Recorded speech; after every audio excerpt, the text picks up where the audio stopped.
शादी दुनिया का सबसे खूबसूरत बंधन है जिसमें दो इंसान सिर्फ जिस्मानी नहीं बल्कि दिली और दिमागी तौर पर भी एक दूसरे के साथ बंध जाते हैं। यह बंधन सिर्फ दो लोगों का नहीं बल्कि दो खानदान का आपस में मिलाप होता है। पति पत्नी के रिश्ते को सबने मिलकर निभाना होता है। हमारे यहाँ ऐसा है जहाँ लड़की की शादी तो लड़के से की जाती है मगर इसे अपने ससुराल के साथ बंध कर रहना पड़ता है। सबका ख्याल रखना और सबकी सेवा करना इसकी जिम्मेदारी होती है। घर संभालने से लेकर साथ साथ वह सबके नाज नखरे भी उठाती है और सबकी ख्वाहिशों को पूरा भी करती है। एक लड़की जो अपने मायके में बहुत नाजुक मिजाज होती है, ससुराल में जाते ही इसकी मजबूत हो जाती है कि बड़ी से बड़ी बात के साथ गुजारा कर लेती है। छोटी मोटी तकलीफ को हंसकर बर्दाश्त कर लेती है। सबके साथ बहुत मोहब्बत से रहते हुए भी उनके बुरे सलूक को खुशी से बर्दाश्त कर लेती है। मगर ये सब कुछ करने के लिए इसे अपने पति की मोहब्बत और इसका सहारा ज़रूरी होता है। पति भले गरीब ही हो, ऐशो आराम न करवाए, कोई महंगी चीज़ न ला कर दे और ख्वाहिश को पूरा न करे। अगर पति की तरफ से इज्जत और मान मिल जाए तो औरत के लिए दुनिया ही जन्नत बन जाती है।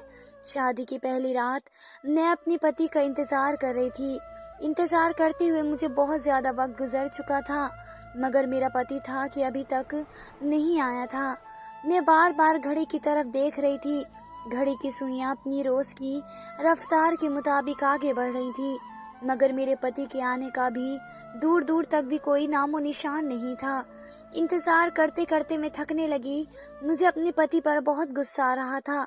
नींद से मेरी आंखें बोझिल होने लगी क्योंकि जब से शादी के हंगामे शुरू हुए थे और घर में मेरे कजिन और मेहमान आए थे तभी से शादी की रस्में शुरू हो गई थी और खूब हल्ला गुल्ला होता था जिसकी वजह से मुझे भी आधी आधी रात तक अपनी कजिन के साथ रस्मों में शामिल होना पड़ता था और जागना पड़ता था। मगर अब मैं अकेली थी और इंतजार करती थकने लगी तो मेरी आंखें खुद ब खुद ही बंद होने लगी। मैंने बेड के साथ टेक लगाकर सोना चाहा मगर फिर से बहुत सारी सोच मेरे तो दिलो दिमाग पर हावी हो गई। मेरे दिमाग में आने वाली अलग अलग किस्म की सोचें मुझे परेशानी में डाल रही थी। मैं अपने पति के बारे में सोचते हुए बहुत ज़्यादा परेशान हुई थी। मुझे ऐसा लग रहा था जैसे मेरे पति की ज़बरदस्ती मेरे साथ शादी करवाई गई है जबकि वे किसी और को पसंद करता होगा। शादी की पहली रात थी, इसका इतनी देर तक वहाँ ना आना मुझे यही बता रहा था कि मेरे पति के साथ ज़बरदस्ती की गई है। अपने आने वाले कल के बारे में सोचकर मुझे डर लगने लगा था। मेरे पति का ये रवैया बहुत ही अजीब था कि कुछ घंटे पहले इसकी नई दुल्हन सेज पर बैठी उसका इंतज़ार कर रही थी। इंतज़ार करते करते थकावट से मेरा बुरा हाल था। जब अचानक दरवाजे पर दस्तक हुई मेरी सारी थकान और बेचैनी कहीं दूर जा सोई। अपने पति को देखने का ख्याल मुझ पर से ताज़ा हो गया। हमारा रिश्ता पक्का हो जाने के बाद भी मैंने अपने पति की तस्वीर नहीं देखी थी क्योंकि मैंने सोचा था कि मैं इसकी दुल्हन बनने के बाद ही इसका चेहरा देखूंगी और अब इस ख्याल ने ही मेरे दिल में खुशी की कलियां झटक दी थी। मैं जल्दी से सीधी होकर बैठ गई और घूंघट गिरा लिया। कुछ ही देर बाद मेरे बेड के करीब आकर कोई खड़ा हुआ। मेरी धड़कनें बहुत ज़्यादा तेज़ हो रही थी, हथेलियां पसीने से भीग गई। अचानक ही आने वाले ने मुझे पुकारा तो मैंने जल्दी से घूंघट उठाकर इसकी तरफ देखा। सामने मेरे ससुर खड़े हुए थे। शादी की पहली रात इस तरह आधी रात को ससुर को अपने कमरे में देखकर मुझे डर लगने लगा। इस वक्त मेरे पति को यहाँ होना चाहिए था। पति की जगह ससुर को खड़ा देखकर मुझे किसी अनहोनी का गुमान हुआ। मेरी सोच मुझे इशारा कर रही थी कि कुछ बुरा होने वाला है। हमारा रिश्ता तय हो जाने के बाद मंगनी करने और सारे मामले तय करने के लिए मेरे सास ससुर और उनके घर वाले आते रहते थे। तभी मैंने अपने ससुर को देख रखा था। वे तकरीबन बाबा से 3-4 साल ही छोटे होंगे मगर वे काफ़ी अच्छे दिखते थे। उम्र भी इतनी ज़्यादा नहीं लगती थी। मैं डरी हुई थी और खामोश नज़रों से अपने ससुर की तरफ देख रही थी। मेरे ससुर हट्टे कट्टे थे और हकलाते हुए कुछ बोलने की कोशिश कर रहे थे मगर ऐसा लग रहा था जैसे वे बात करने में बहुत ज़्यादा हिचकिचा रहे हों। मैंने आखिर उनसे पूछ लिया कि क्या बात है, जिस पर उन्होंने जो कुछ मुझसे कहा उसने मेरे होश उड़ा दिए। मैंने कभी नहीं सोचा था कि ज़िंदगी मेरे साथ ऐसा खेल खेलेगी। ये सब कुछ ना मेरे लिए बहुत ज़्यादा मुश्किल हो रहा था, मगर मुझे सब्र से काम लेना था, क्योंकि अगर मैं ऐसा ना करती तो फिर हमारी ज़िंदगी तबाह और बर्बाद हो जाती। मैं गुस्से की तस्वीर बनी हुई थी, अपने ससुर की तरफ एकटुक देख रही थी। वे अभी भी कुछ बोल रहे थे, उनके हिलते हुए लबों की हरकत मुझे नज़र आ रही थी, मगर उनके कहे जाने वाले अल्फाज समझने से बेगानी थी। उनकी पहली बात ने ही मेरा दिमाग इस कदर सुन कर दिया था कि मुझे कुछ भी समझ नहीं आ रहा था। कुछ हादसे हमारी ज़िंदगी में बहुत अचानक से होते हैं। मेरे साथ भी यही हुआ था। मेरी शादी की पहली रात ज़िंदगी ने जो मुझे तोहफा दिया था, उसने मुझे हिला कर रख दिया था। मेरा दिल जो ख्वाबों और आरज़ू से भरा हुआ था, सब कुछ तहस नहस हो चुका था। मेरा दिल कर रहा था कि मैं अपने ससुर को धक्का देकर अपने कमरे से निकाल दूं, मगर मैं इसी के घर में बैठी हुई थी। अगर मैं इसके साथ कोई कड़वी बात करती या इसे अपने कमरे से जाने के लिए कहती तो शायद ज़िंदगी मेरे लिए और भी तंग हो जाती। रात का वक्त था और मेरा मायका मेरे ससुराल से काफ़ी ज़्यादा दूर था। अगर मुझे मेरा ससुर घर से निकाल देता तो मैं अपने मायके तक पहुंच ना पाती। इसी बात ने मेरे ज़ुबान पर ताले डाल दिए थे और मैं अब चुपचाप अपने ससुर की बातें सुन रही थी। ये अलग बात है कि उनकी पहली बात के बाद मैंने कुछ भी नहीं सुना था, क्योंकि मेरा दिमाग उनकी पहली बात में इस कदर जकड़ा हुआ था कि मैं अपनी सोचने समझने की तमाम शक्ति जैसे खो चुकी थी। मेरा दिल कर रहा था कि मैं वापस अपने मायके चली जाऊं, लेकिन शादी के चंद घंटे बाद ही अचानक मैं इस हालत में जाती तो मेरे बाबा की तबीयत जो पहले ही बहुत ख़राब थी वो और बिगड़ जाती। पहली रात थी, मुझे अपने घर में देखकर शायद उनको बहुत बड़ा सदमा लगता और ये सब माँ बाप बर्दाश्त नहीं कर सकते थे। डॉक्टर ने कहा था कि उनको किसी किस्म का कोई सदमा ना दिया जाए। अब हर वक्त से मेरे पैर जकड़े हुए थे। मैं चाह कर भी कुछ नहीं कर सकती थी सिवाय अपनी बेबसी पर आंसू बहाने के। मैं तो घर की लाडली थी। मुझे समझ नहीं आ रहा था मेरे बाबा और मेरे भाइयों ने मेरे साथ ऐसा क्यों किया था। क्या मैं उन पर इस कदर बोझ बन गई थी कि मुझे ऐसे बोझ की तरह उतार के फेंक दिया था। इतनी भी क्या जल्दी थी मेरी शादी की। बाबा खुदगर्ज बन गए थे, बस वे अपने सर से बोझ उतारना चाहते थे और मेरी शादी कर दी। मुझे भनक तक नहीं लगने दी कि मेरे साथ क्या हो रहा है और मैं अपने बाप की सेहत की वजह से चुप थी। अगर मुझे ज़रा भी भनक पड़ जाती कि ये लोग मेरे साथ ऐसा कर रहे हैं तो मैं शायद कभी चुप न रहती। माना कि बाबा की तबीयत खराब है और उनकी ये परेशानी थी कि वे अपनी ज़िंदगी में ही मुझे अपने घर का करना चाहते थे, मगर उनका ये मतलब हरगिज़ भी नहीं था कि वे मेरी ज़िंदगी के साथ खेल जाते। मैं भी एक जीती जागती इंसान हूँ। मेरे भी कुछ अरमान थे जो अब शायद मिट्टी में मिल गए थे। अब इसी मिट्टी के ढेर पर मैं बैठकर सारी ज़िंदगी तड़पती रहती। हम सब बहन भाई हंसी खुशी अपने माँ बाप के साथ रहते थे। कोई गम कोई फिक्र नहीं था। ज़िंदगी बहुत खुशगवार गुजर रही थी, मगर ज़रूरी नहीं कि ज़िंदगी हमेशा ही खुशी से गुजरे और हमारे लिए फूलों का सेज हो।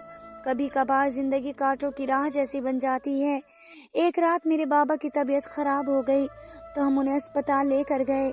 वहाँ पहुंचकर हमें पता चला कि मेरे बाबा को हार्ट अटैक आया था।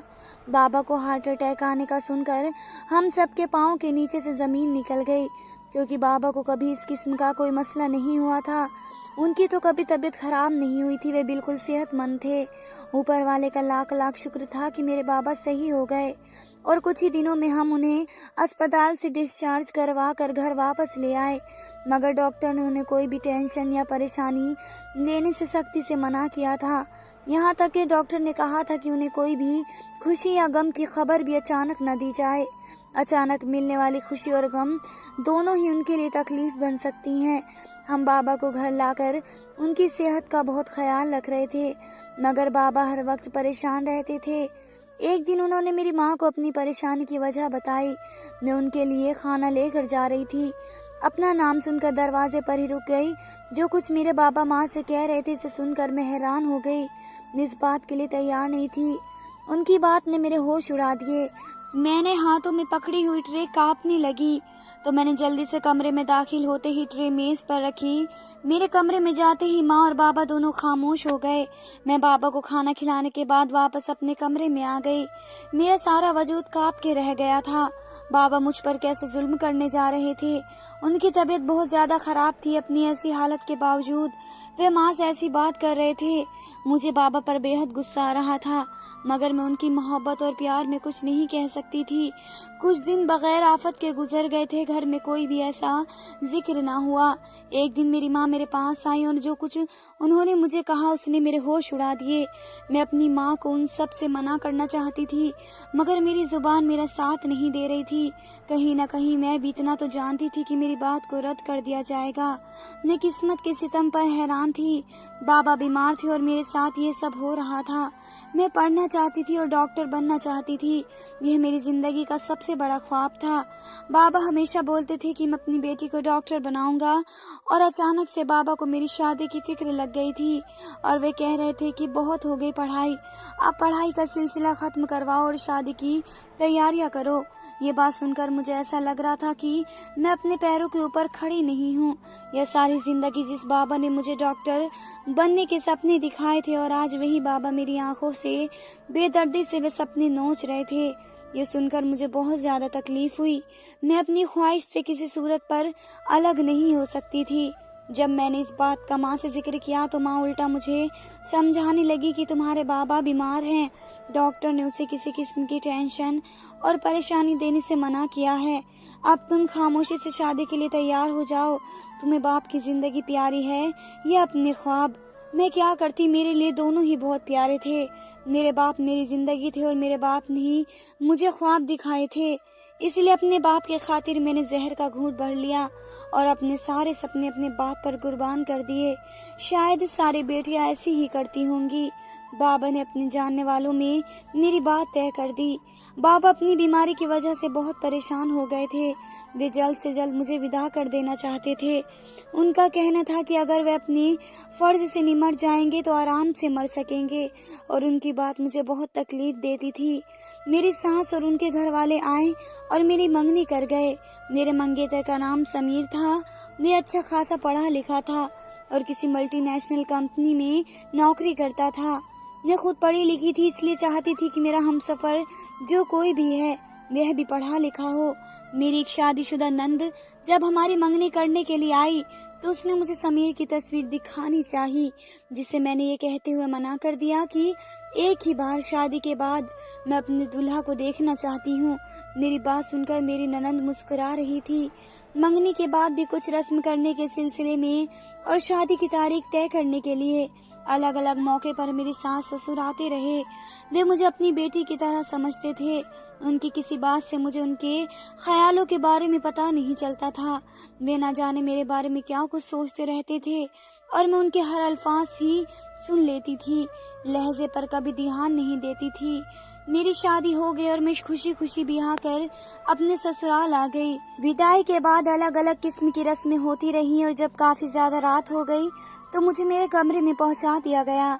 मैं अपने बाबा से बात करना चाहती थी, इसलिए जल्दी से मैंने उन्हें फोन करके उनकी खैरियत पूछी, जिस पर उन्होंने मुझे बेफिक्र कर दिया। मगर मैंने एक बात नोट की थी कि मेरी शादी में शुरू में तो सब बड़े खुश थे, फिर अचानक पता नहीं क्या हो गया कि मौत जैसा सन्नाटा छा गया।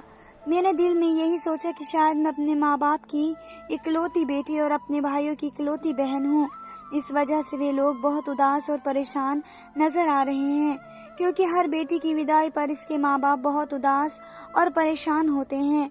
बाबा की बीमारी के दौरान इस तरह से मेरी शादी हो जाना मुझे अच्छा नहीं लग रहा था, मगर ये बाबा का ही फैसला था जो मुझे मानना पड़ा था। मैंने उनसे कुछ वक्त के लिए मोहलत मांगी थी और उन्होंने ये कहकर मेरी बात रद्द कर दी थी कि अगर उनके पास इतनी जिंदगी ना हुई तो ये बोझ अपने दिल पर ही ले जाएंगे कि वह वक्त पर मेरी शादी न कर सके।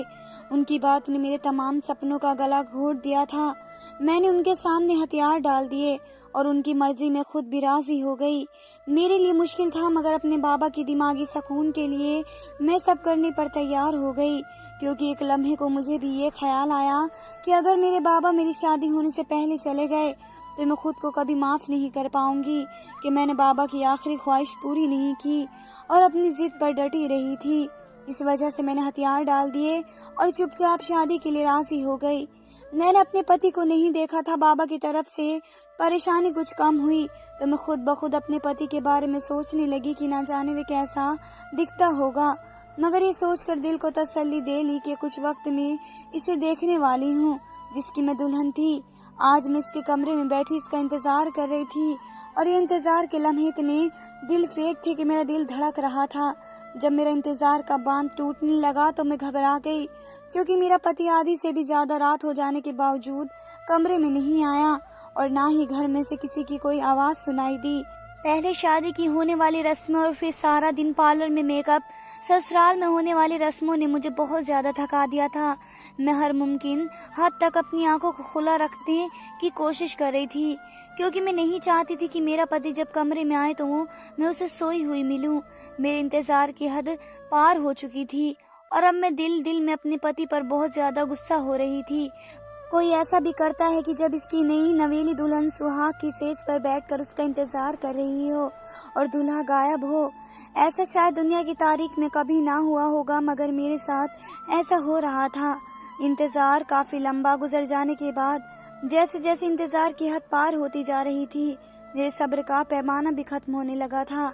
एक बार मेरा दिल किया कि मैं उठकर कपड़े बदलूं और सो जाऊं, मगर फिर अपने पति के मिजाज के बारे में सोचते हुए खामोश होकर बैठ गई कि कहीं मेरा पति जब कमरे में आए और मुझे सादे हुलिये में देखकर मुझ पर गुस्सा न करे। मैंने तो इसकी तस्वीर तक भी नहीं देखी थी, क्योंकि मेरी यही चाहत थी कि मैं इसे पहली बार अपनी आंखों के सामने देखूंगी जब वो मेरे दूल्हे के रूप में मेरे सामने होगा। अब अपनी यह ख्वाहिश मुझे बहुत बुरी लगी थी, क्योंकि मुझसे इंतजार नहीं हो रहा था। अचानक दरवाजे पर दस्तक हुई तो मैं दस्तक की तरफ ध्यान देने लगी और जल्दी से घूंघट निकाल कर बैठ गई, क्योंकि दरवाजा अंदर से लॉक नहीं था। कोई चलता हुआ मेरे बेड के करीब आने लगा। मुझे लगा कि वे मेरा पति है, मगर उसने जब मुझे पुकारा तो मुझे पता चला कि यह तो मेरे ससुर जी थे। मैं उनसे अपने पति के बारे में पूछना चाहती थी, मगर खामोशी से उनके चेहरे की तरफ देखने लगी। उन्होंने मुझे जो कुछ कहा, उनकी बात सुनकर मेरे पैरों तले जमीन निकल गई थी। ऐसा लग रहा था जैसे मेरे सर पर आसमान टूट गया हो। उनकी बातें मुझे जहर में बुझे हुए तीर की तरह लग रही थी, जो मेरे वजूद को जलाकर खाक कर रही थी। दुख और गम की न जाने कौन सी हद थी जिसमें मैं गुजर रही थी। सितम ये था कि मैं उनको पलटकर जवाब भी नहीं दे सकती थी और ना ही कुछ कह सकती थी। हालांकि मेरा दिल उन्हें धक्के मारकर अपने कमरे से निकाल देने को कर रहा था, मगर ये उन्हीं का घर था। यहाँ भी मेरे हाथ बंधे हुए थे और मैं बेबस थी। मेरे ससुर ने मेरे सर पर ऐसा बम फोड़ा था कि मुझे यकीन नहीं आ रहा था। मेरे ससुर कह रहे थे कि वे मेरे ससुर नहीं बल्कि मेरे पति हैं। ऐसा कैसे मुमकिन था? शुरू में मुझे लगा कि मेरे ससुर मेरे साथ मजाक कर रहे हैं। मैंने अपना घूंघट उठाकर अपने ससुर की तरफ देखा तो उनके चेहरे पर मजाक का एक इरादा तक नहीं था। वह बहुत सीरियस नजर आ रहे थे और मुझे ऐसा लग रहा था कि सारा बेड हिलने लगा हो और मैं जंजीरों की कैद में आ गई थी। मेरा सारा जिस्म बिल्कुल ठंडा हो गया था। ऐसा कैसे मुमकिन था? यह तो मेरे ससुर थे। मेरी शादी तो उनके बेटे से हुई थी। अभी कैसे बोल सकते थे कि ये मेरे पति हैं, ससुर नहीं? अब मुझे लग रहा था कि मेरे ससुर मेरे साथ मजाक नहीं कर रहे, बल्कि मेरी जिंदगी ने मेरे साथ मजाक किया है। मेरे ससुर बहुत कुछ बोलते जा रहे थे, मगर मुझे उनकी कोई बात समझ नहीं आ रही थी। अब तो मुझे ये भी समझ नहीं आ रहा था कि मैं उनको अपना ससुर कहूँ या पति। मेरी हालत बहुत बुरी हो रही थी। तभी मेरा ससुर बाहर गया और मेरी सास और ननंद के साथ अंदर आ गया। मैं दिमागी परेशान में बहुत ज्यादा गिरफ्तार थी। एक पल में सारे रिश्ते बदल गए थे। जब मेरी सास ने इस बात की तसल्ली मुझे दी कि ये मेरा ससुर नहीं, यह मेरा पति है, तो मेरे जिस्म से रही सही जान भी निकलती चली गई। अब जिसे मैं अपना सास बोलती वे शायद मेरी सौतन थी, जिसे मैं अपनी ननंद समझ रही थी वे मेरी सौतेली बेटी थी, और जिसे मैं ससुर समझ रही थी वे मेरे पति निकले। इतना बड़ा सदमा लगा था मुझे, और ये सदमा देने वाले भी कोई और नहीं, मेरे अपने थे। तब मेरी सास ने मुझे बताया कि शादी के दिन समीर ये मुल्क छोड़कर बाहर चला गया, क्योंकि वे शादी के लिए राजी नहीं था और समीर के घर वालों ने मेरे घर वालों से कमिटमेंट की थी और वे अपनी कमिटमेंट पर हाल निभाना चाहते थे। उन दोनों की कमिटमेंट के चक्कर में मेरी जिंदगी खराब हो गई। मुझे हैरत अपने बाप और माँ पर और अपने भाइयों पर हो रही थी। अगर समीर चला भी गया था तो क्या जरूरत थी मेरे ससुर से मेरी शादी करवाने की? क्या मेरे लिए रिश्ते आने बंद हो जाते या मेरी शादी की उम्र निकलती जा रही थी? मैं तो मुश्किल से 22 से 23 साल की हुई थी।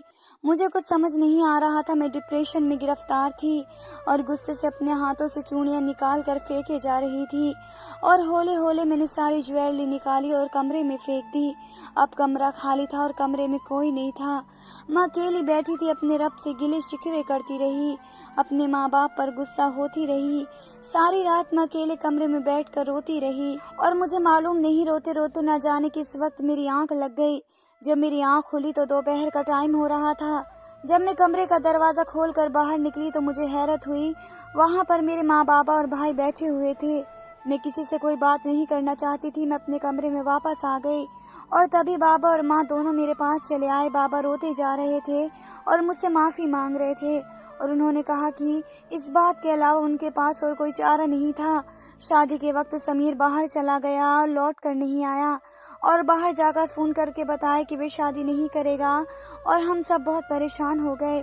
हमारे पास और कोई चारा नहीं था, ना समीर का कोई भाई था जिससे तुम्हारी शादी करवा देते।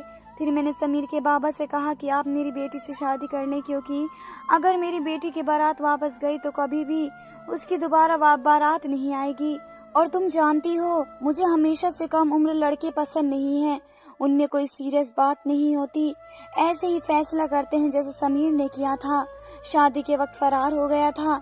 मेरी हमेशा से यही ख्वाहिश थी कि मैं तुम्हारी किसी बड़े उम्र के आदमी से शादी करवाऊंगा, क्योंकि वह मैच्योर होगा और तुम्हें ज़िंदगी की हर खुशी देगा। वह ऐसे गलत फैसले नहीं करेगा और उसे अपनी जिम्मेदारी का पूरी तरह से एहसास होगा। तुम भी अब रिश्तों की नज़ाकत को समझो। फराज तुमको बहुत खुश रखेगा। वह बहुत अच्छा और सुलझा हुआ आदमी है। जितनी जल्दी तुम इस फैसले को मान लोगी तुम्हारे लिए उतना ही अच्छा होगा। बाबा मुझे समझाकर मेरे सर पर हाथ फेर कर चले गए थे।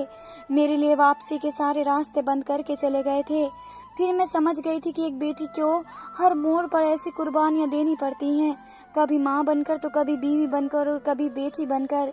ये सब कुछ सह जाती हैं और अपनी तकलीफ अंदर ही अंदर दबा लेती हैं। मेरे पास वापसी का कोई रास्ता नहीं था और मुझे रिश्तों को कबूल करने में कुछ वक्त लगा।